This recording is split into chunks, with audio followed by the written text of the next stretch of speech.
ठंड में लोगों को परेशानी हो जाती है और परेशानी बहुत तरह की होती है। स्वास्थ्य से जुड़ी हुई परेशानियों को लेकर जो कहा जा सकता है कि डॉक्टरी सलाह भी कहती है कि इस मौसम में लोगों को बच के रहना चाहिए। वैसे कौन लोग हैं जिनको इस ठंड में खास कर बचना चाहिए? इसकी पूरी जानकारी देने के लिए हमारे साथ हैं आईजीआईएमएस के medical superintendent 2 Aman Kumar ji.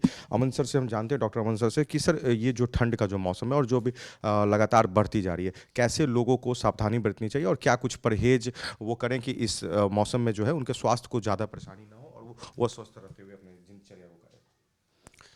Thank you Gautam ji, और आपके टीम को धन्यवाद भी देता हूं और साथ ही नए साल की शुभकामना भी देता हूं। और अपने नए साल के पहले ही दिन ठंड की बात की है। ठंड का सीज़न है, ठंड हर साल आता जाता है, बट सावधानियां बरतनी हमें ही होगी। खास करके बुज़ुर्ग और बच्चे, इसको बचा के रखना होता है। ये दोनों ज़्यादा वल्नरेबल होते हैं ठंड लगने के। बच्चे में भी परेशानी है और बुज़ुर्ग में भी। ठंड से बचना अपने आप को है। ठंड तो सीज़न के हिसाब से आती रहेगी जाती रहेगी। ठंड से बचना मतलब कि गर्म कपड़ा पहनना, गर्म पानी पीना, और थोड़ा सा भी अगर लगे कि बुखार आ रहा है या उल्टी हो रहा है, उल्टी होती है ठंड से, किसी को दस्त हो जाती है या लूज मोशन हो जाता है, तो इन सभी पर ध्यान रखना है। ज़्यादा नहीं होना चाहिए। ऐसे होता क्या है कि ठंड में लोग पानी भी कम पीने लगते हैं, इस वजह से भी परेशानियां बढ़ती हैं। थोड़ा कम पानी की आवश्यकता बॉडी को है, लेकिन कुछ तो चाहिए। जनरली मुंह सूखने लगता है पानी कम पीने से, उससे भी बचना है। आपको पानी भी पीते रहना है, साथ ही गर्म कपड़े का उपयोग होना चाहिए, और अगर हो सके तो आग के पास बैठें ताकि गर्म रह सकें। और सुबह मॉर्निंग वॉक में बुज़ुर्ग लोग जाते हैं, उसको थोड़ा लेट जाएं, अवॉइड करें, 8 बजे के बाद जाएं, या धूप आ जाए उस हिसाब से, या जाएं तो गर्म कपड़े पहन के जाएं। ठंड के साथ अभी कोविड का भी कुछ ना कुछ केस आ भी रहा है, और पोस्ट कोविड के बाद तो हम समझते हैं कि लंग्स जिसको कोविड ने इफ़ेक्ट किया है, थोड़ा चांसेस ज़्यादा होता है वायरल इन्फेक्शन के। तो इस हिसाब से ठंड से बचना ही हो उपाय है। गर्म खाना, गर्म पानी, फ्रिज का खाना ना खाएं, ये सब चीज़ सावधानियां बरतनी ज़रूरी है। सर एक चीज़ ये देखने को मिलता है कि लोगों को फिजिकल एक्टिविटी के लिए लगातार सलाह दी जाती है, डॉक्टरी सलाह भी दी जाती है। तो लोग मॉर्निंग वॉक करने के लिए जाते हैं, बुजुर्ग लोग जो जाते हैं, तो आने के साथ जो एक बोला जाता है कि कपड़े जो पहने हुए गर्म, ठंड उस दौरान होती है जब लगती है जब वो कपड़ा खोल देते हैं, या फिजिकली एक्टिविटी करने के बाद वो में पसीना आ जाता है, तो इस दौरान सर ठंड लगने का कितना खतरा है? नहीं, फिजिकल एक्टिविटी मस्ट है। ठंड में एक तो ब्रेन हेमरेज के केस बढ़ते हैं, कार्डियक केस भी बढ़ जाते हैं। एक्टिविटी होना चाहिए, but all of sudden exposure नहीं होना चाहिए। कहीं से आवें, पसीना होता है, ग्रेजुअली बॉडी को कंफर्ट जोन में जाने के बाद ही कपड़े उतारना चाहिए। और नहाना भी है तो गर्म पानी से नहाएं।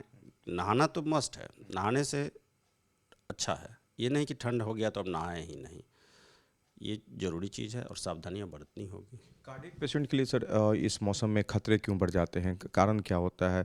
सामान्य दिन और इसमें अंतर सर क्या होता है और परहेज़ी क्या है? इसमें रक्त की नलियाँ सिकुड़ जाती है ठंड की वजह से, इसलिए कार्डियक को ज़्यादा प्रेशर में काम करना पड़ता है। मतलब तरह से उससे बचना होगा। खाने के लिए सर इस मौसम में क्या कुछ वो लें ताकि इन तरह की बीमारियों से वो खाने बच के सकें? लिए मेरा सलाह होगा कि इसमें जो भी सीजनल फल या जो भी साग सब्जी अवेलेबल है, सीजनल फल खाने से ज़्यादा बेनिफिट होते हैं। ये नहीं कि आज सेब अगर 200 रुपये किलो मिल रहा है तो हम एक सेवल, जैसे जैसे कॉमन सा है कि एक एप्पल जो है आपको डॉक्टर से बचा के रखता है, कॉमन कंसेप्ट है। कोई ज़रूरी नहीं है महंगा फल खाएं, सीजनल फल खाएं, सीजन के हिसाब से नेचर ने दिया हुआ है, वो बहुत ही अच्छा होता है और वो उपयोग में लाना होगा। सर एक बीमारी ये भी होती है जिनको अस्थमा हो या जो खांसी से संबंधित, इन सब बीमारियों का भी खतरा इस मौसम में बढ़ता है। उन लोगों के लिए सर क्या कुछ सलाह होगी सर? नहीं, सही कहा आपने। अस्थमा का भी शिकायत इसमें बढ़ता है। उसको अस्थमा जनरली डस्ट पार्टिकल से होती है। अभी फॉग की वजह से डस्ट भी बढ़ा हुआ है, उसमें मिक्स हो जाता है फॉग में डस्ट, तो जो कि लंग्स के अंदर तक चला जाता है और उससे खराबी तो होती ही है। जहाँ तक हो सके उससे बचने के लिए हम लोग मास्क का इस्तेमाल करें। मास्क अच्छा चीज़ है। गर्मी में मानते हैं थोड़ा बहुत असुविधा होती है, लेकिन जाड़ा में तो ये सुविधा भी नहीं है।